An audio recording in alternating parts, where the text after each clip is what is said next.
I will never forget that night. I was just a young servant in the palace then, and I never planned to see what I saw. No one spoke openly about it, but people in the village feared our princess, Princess Rali. They said she was beautiful, yes, but her heart was cold. And then there was the magic dark things she learned from the shadows.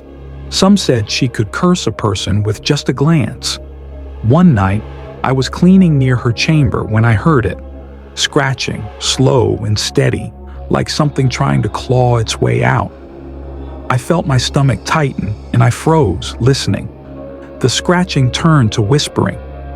I couldn't hear the words, but it was a sound so low and cold that it sent a chill down my spine.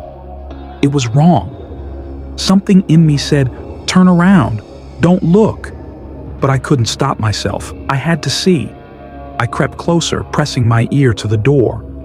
The scratching stopped, and then I heard her voice. She was talking to someone or something in a strange, raspy tone, not her usual voice. She sounded hungry. Peeking through a tiny crack in the door, I saw her standing in the middle of her room. There were no candles, but shadows clung to her like a dark mist. Her face looked sharp and twisted, like she was someone else. And there were eyes in the darkness, eyes watching her, glowing from the corners of the room. She held out her hands, whispering something I didn't understand, but I could feel the cold creep into my bones. Then she laughed. It was low, a sound that didn't belong in this world. She was speaking to shadows, to spirits. She was making a deal, a trade.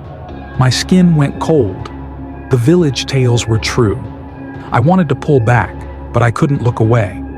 She moved closer to one of the shadows, her eyes looking deep into it, as if it were a mirror. She murmured something about power, about never growing old. Her voice was greedy, her fingers reaching out, and I swear I saw those shadows twist and sink into her skin. Her eyes went dark, almost empty. Suddenly, her head turned, snapping toward the door. She looked right at me, as if she'd known I was there all along. Her mouth curved into a wicked smile, and she whispered, "You shouldn't have seen that." I stumbled back, heart pounding, and ran to my quarters, locking the door. All night I lay awake, expecting to see her face in the shadows or hear her voice outside my door. But there was only silence. Still, sleep wouldn't come. The vision of her dark eyes and that twisted smile haunted me, even when I closed my eyes. For days after, I avoided her. I barely slept, barely ate. And then, one night, as I lay in bed, I heard it again, scratching. Slow, steady, right outside my door. I froze. My mind screamed not to look, not to listen.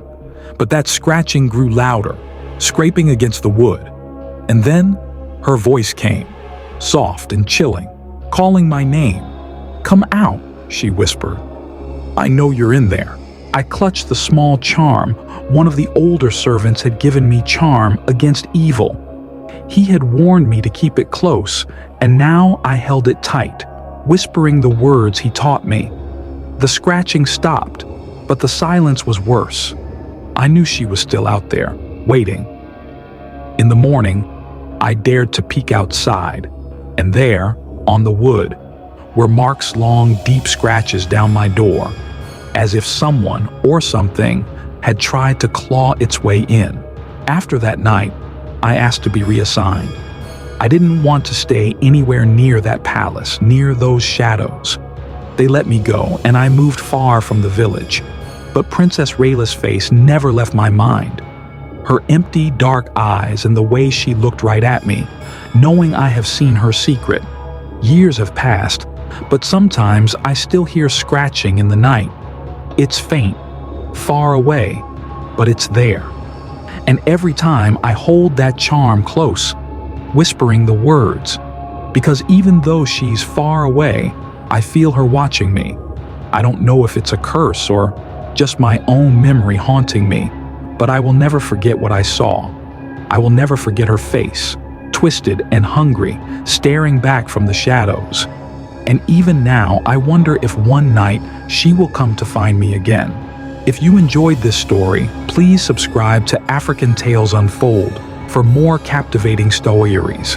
Thank you.